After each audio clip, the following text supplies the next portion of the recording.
I do a lot of things. Some real estate investing, I own vending machines, I do social media, all that stuff, but often I'm asked about being a real estate agent, which is understandable. A lot of people have wanted to become real estate agents recently, and I can understand why. I mean, you have unlimited earning potential, it's flexible, it's even fun if you're a people person. If this is something you've thought about doing, in this video, I'm going to talk about how to get your real estate license, the pros and the cons, and how to actually get started. I've been a real estate agent for 3 years, and I absolutely love it. I'm the type of person who can't stand to do the same thing every day, and I personally would rather struggle with the learning curve of becoming an agent and having more flexibility and freedom than have a job someplace else. That's just me, but a lot of agents seem to be pretty similar to that. And maybe that's you too. First, let's get into exactly what a real estate agent actually does so you can understand. A real estate agent is a licensed professional who represents sellers or buyers of real estate. And as a real estate agent, you can handle negotiations, and basically you help a client with the entire transaction from start to finish. Let's talk about some of the pros of being a real estate agent. Number one, you don't need a college degree to get your real estate license. This is a huge plus as it gives more people the opportunity to get into real estate. Two, the flexibility is amazing. You get to set your own hours and you're not capped on how much money you can make. This is really appealing as the amount you make is highly dependent on how much work and time you're willing to put into it. Being a real estate agent is having your own business, and so you have to put in the work to find clients and grow that business. Number three, this is honestly a huge real life money hack, but when you get your real estate license, you can represent yourself when you go to buy a primary or investment property. Now, what this means is that the same way that you would normally get paid a commission on a sale like this, in this case where you're the buyer, you could just save that money when purchasing, or you could have it go towards your closing cost. And this could be a few $1,000s, so it's a huge plus. As someone who's also wanting to get more and more into real estate investing, this is a huge bonus and definitely something to think about for the future if you want to be an investor also, or if you're thinking about it. Number four, since you're a business as a real estate agent, you get tons of tax write-offs. This is something you can do with any business, of course, but with real estate, there's just so many things you can write off. For example, if I get my makeup done for my headshots or a photo shoot that has to do with real estate, that's a write-off. Or like the Tesla I bought to use as an agent, that was a tax write-off. Anything that you use as an ordinary part of your business can be considered a tax write-off. Even your morning coffee that you bring to the office every morning. These things really add up once you start making a lot more money as an agent.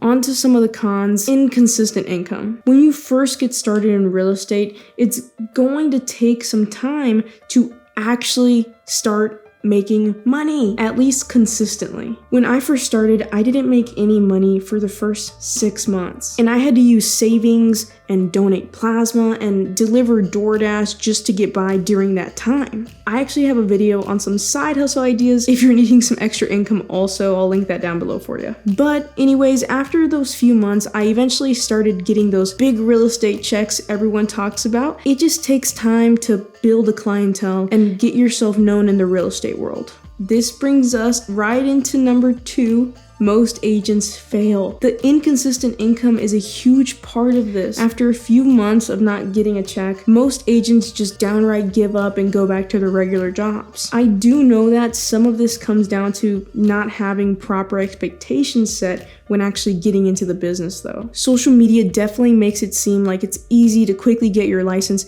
and rake in $20,000 real estate checks your first week in the business. For 99% of agents, this isn't the reality or gonna be the reality. You have to mentally prepare yourself and set proper expectations with yourself that it'll take some time to develop your skills and to build your client base, but trust me, it's 100% worth it if you stick to it. Number three, there's lots of competition. Because there's a low barrier to entry to get into real estate, there's a lot of real estate agents. This is a con, but it's really not something you need to worry about much. I actually asked a fellow real estate friend of mine who's been in the business way longer than me. I asked him about this when I started because it's something I heard pretty often, but he basically told me that there's a lot of agents, but there's not a lot of experienced and good agents. Most of the competition is brand new agents that are just getting into the business in their first year. And as we previously mentioned, most quit within the first year. But that doesn't have to be you though. You can be the one who sticks it through and gains the experience to make tons of money in real estate. So those are the pros and the cons. And now that you guys have that to think on, what's the first thing you need to do to get your real estate license? Step 1 is subscribing to the channel, because it is scientifically proven that when you subscribe, your net worth goes up.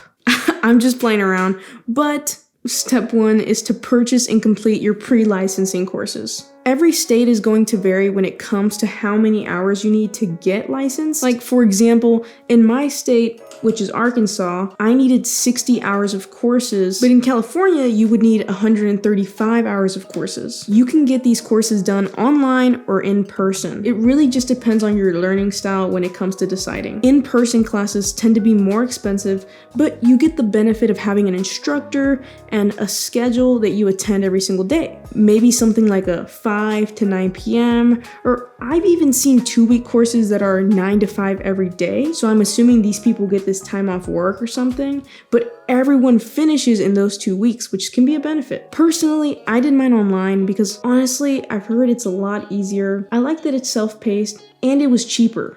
I got my license from the CE shop for like $300 a few years back, and I'll also make it even cheaper for you because I actually have a referral link down below where you get 35% off of your pre-licensing courses, and that's a pretty big discount. That's 1/3. You just click the link, pick your state, and then select pre-licensing courses. Step 2, get your fingerprints done and apply for the real estate exam. Of course, these steps may vary slightly by state, but it should be pretty similar in all the states. When it comes to applying for the exam, you will go to your state's real estate commission website, and that's where you're going to find the application. For me in Arkansas, it's called the AREC, or the Arkansas Real Estate Commission. So for your state, that's where you would go to get all the extra info, and that's what I did for Arkansas. Like California Real Estate Commission or Wyoming Real Estate Commission. Step 3, pass the exam.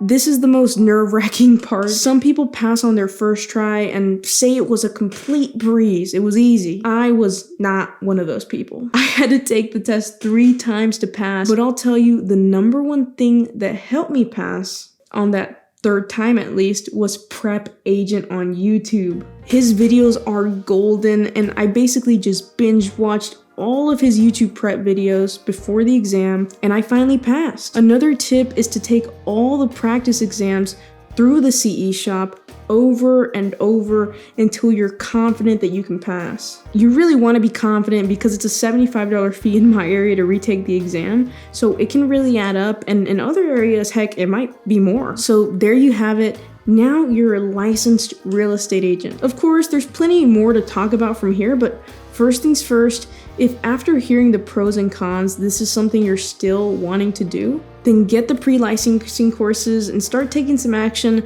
That's where it all starts. I'll definitely be making a follow-up video for you guys who may already have your license or may have already started this process, and maybe you just want to know more about what to do next. But let me know down below what questions you have exactly so I can make sure to touch on them in the next video. Be sure to check me out on my other socials where I post every single day about building your wealth and trying out new side hustles like vending machines or DoorDash or whatever else you guys want me to try. Thank you so much for watching. I'll see you next time.